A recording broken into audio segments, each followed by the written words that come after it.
Mesdames et messieurs, bonjour à l'émission aujourd'hui. Je reçois quelqu'un d'assez thématique dans la journée du leadership aujourd'hui aux États-Unis, mais c'est un Québécois. Je vous présente M. Stéphane Leblanc. Bonjour, M. Leblanc, vous allez bien? Bonjour, Mme Junot.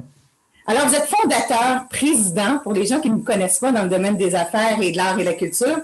Vous êtes PDG, président du Centre international du leadership conscient. C'est bien cela? C'est bien ça. Alors, demain, c'est une journée importante pour vous, c'est le sommet du leadership féminin. Si vous pouvez nous en parler davantage pour le 21 janvier, demain matin, s'il vous plaît. Bien oui, c'est ça. Ça a lieu demain en ligne, le 21 janvier. On a 13 conférencières de différents secteurs au Québec, toutes des femmes, des entrepreneurs, des professeurs de transformation, des cadres en entreprise. Quand j'ai fondé le Centre de leadership conscient il y a 4 ans, j'ai découvert assez rapidement qu'environ 80% de ma communauté qui participe aux activités de leadership conscient sont des femmes. Donc, on a décidé en 2019 de commencer à organiser des activités spécifiquement pour les femmes pour contribuer à l'élévation du leadership féminin dans notre société qu'on a drôlement besoin. Vous parliez de M. Biden qui remplace M. Trump aux États-Unis. Bien, M. Trump, c'est un peu un exemple d'un leadership masculin excessif. Donc, nous, au Centre de leadership conscient, on contribue à notre façon à l'élévation du leadership féminin pour créer des organisations différentes, plus humaines, et une société qui serait plus consciente. Oui, parce que, bon, demain matin, je le disais préalablement, ça commence à 9 h le matin. C'est un 2 pour 1. C'est une deuxième édition, mais malheureusement ou heureusement virtuelle. Donc, les gens peuvent demeurer au chaud. Donc, ça commence à 9 h demain matin avec votre présidente d'honneur, Anne Marcotte. Quelle femme spectaculaire. Comment avez-vous rencontré Mme Marcotte?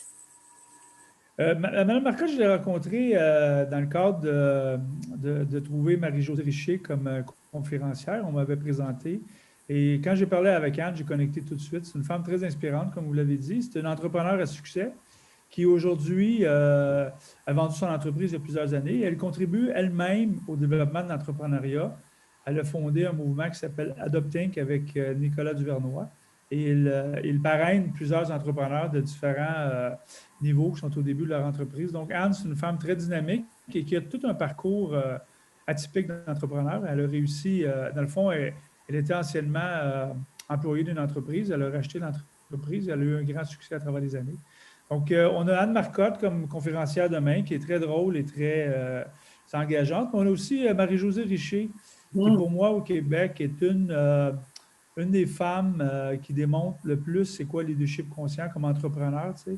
Comment vivre ses valeurs, comment faire des produits conscients, fabriquer avec un impact minimum sur l'environnement, puis évidemment offrir des produits de qualité, prendre soin de sa chaîne de valeur. Et on a toutes sortes d'autres conférencières de différents niveaux. On a Joanie Lacroix qui a fondé le mouvement Pastel Fluo, qui vise à élever les consciences à travers des documentaires. Justement, elle a fait un documentaire sur Marie-Josée Richer. On a aussi Lisa Fecteau, la propriétaire de Rigitex, qui est un peu une leader au Québec au niveau de libérer les organisations. Donc, elle est propriétaire, mais elle n'est plus présidente d'entreprise. L'organisation, elle est libérée. Il y a beaucoup d'autogestion dans l'organisation. Donc, on a différentes femmes de différents niveaux qui vont parler de différentes facettes du leadership féminin et comment, en incarnant plus le leadership féminin, on peut avoir un meilleur équilibre avec le masculin. Tu sais, le but, ce n'est pas de remplacer le masculin, mais on sait très bien que dans notre société, on a beaucoup d'emphase sur le masculin, le focus sur les résultats, les impacts négatifs parfois sur l'environnement, la qualité de vie au travail. C'est vrai. Quand il y a un meilleur équilibre, mais on pourrait avoir, dans le fond, des organisations plus conscientes et plus humaines. Oui, je m'excuse si je vous coupais parce que je me disais depuis les dernières années, est-ce que c'est justement à cause du mouvement MeToo que vous avez pris conscience qu'il fallait agir maintenant, mais avec des femmes que moi je trouve plus qu'inspirante parce qu'il y a des auteurs comme Mme Bérubé que j'ai appris à connaître de la Nouvelle-Écosse, que j'ai hâte de voir demain sa conférence. J'ai trouvé aussi des femmes de la Beauce, Rouge Canary, des femmes comme Séverine Labelle aussi de Femmes Essor qui est importante pour nous. Elle a eu 1 million hier en poche pour aider les entrepreneurs féminines à cause de la pandémie. Donc, vous avez marié toutes ces femmes-là, ces entrepreneurs demain. Les gens peuvent s'abonner en ligne, Monsieur Leblanc? Oui, les billets sont en vente en ligne et on offre un rabais 2 pour 1. Donc, les gens qui s'inscrivent peuvent inviter une amie ou une collègue. Et Les conférences vont aussi être disponibles en vidéo, en différé, pour ceux qui ne peuvent pas assister toute la journée. Mais évidemment, la conférence, elle est live. Et les gens ont accès pour une durée indéterminée là, à toutes les vidéos. Donc, on a toute une brochette de conférencières qui vont vraiment nous élever à différents niveaux. On a 2 auteurs. On a aussi Marie-Ève Lessine qui a écrit un livre qui s'appelle « Entreprendre en conscience ». Elle accompagne les entrepreneurs qui veulent développer leur entreprise, mais avec conscience. Comment on peut faire un impact positif tout en faisant l'entrepreneuriat. Donc, ce n'est pas juste l'argent, c'est vraiment des bonnes valeurs.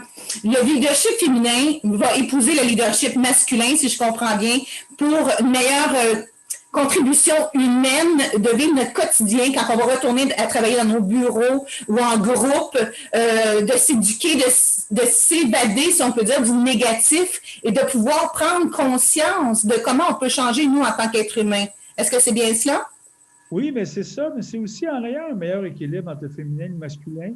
On peut créer des organisations qui sont plus humaines, prendre soin des humains et des organisations plus conscientes. Moi, mon expérience, avant de fonder le centre il y a 4 ans, en avril 2017, j'étais cadre dans les grandes entreprises pendant 30 ans et j'ai fait beaucoup de transformations. J'ai géré des grandes organisations et j'ai découvert il y a plus de 15 ans qu'en mettant le focus principalement sur les humains, en prenant soin des humains, en les élevant à leur plein potentiel, en créant des environnements où les gens sont sécuritaires psychologiquement, bien, on a beaucoup d'innovations, les gens s'élèvent, on a des meilleurs résultats à long terme.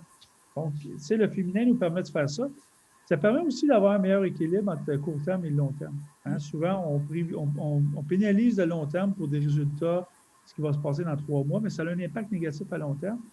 Puis aussi, ça nous permet de focuser sur le mieux-être de nos gens. En prenant soin, ce que j'ai découvert, c'est qu'ils prennent soin de nous. Quand les gens prennent soin de nous, ils viennent au travail à l'heure, ils produisent, ils font de la qualité, ils prennent soin de la clientèle. Donc, overall, le leadership féminin, c'est un pilier du leadership conscient. Puis, le leadership conscient nous permet d'avoir des organisations qui sont, dans le fond, plus performantes à long terme. C'est très bien. Parce que oui, en ce moment, il se passe un remaniement dans le monde des affaires et je pense que la journée de demain, parce que je peux vous dire, j'ai fait une recherche aussi des autres producteurs qui font, ou des fondateurs qui font des colloques comme ça, des sommets comme ça, et c'est donné votre prix, on peut le dire en ondes, c'est 99 $, 2 billets. Alors, c'est pour 2 femmes, une jeune femme, une maman, 2 amis. Moi, je vais le faire avec Ariane, ma meilleure amie de yoga, qui est une leader en yoga, donc et en restauration. Donc, c'est un cadeau que vous nous faites demain. Moi, je vais poursuivre cette entrevue avec M. Leblanc, mais je vais quand même poster cette entrevue. Est-ce que pour le site Internet, comment les gens vont chercher votre lien, Sommet Leadership Féminin? C'est sur notre page Facebook. C'est en anglais, notre page Facebook, International Center for Conscious Leadership. Et là-dessus, on a le lien pour l'événement.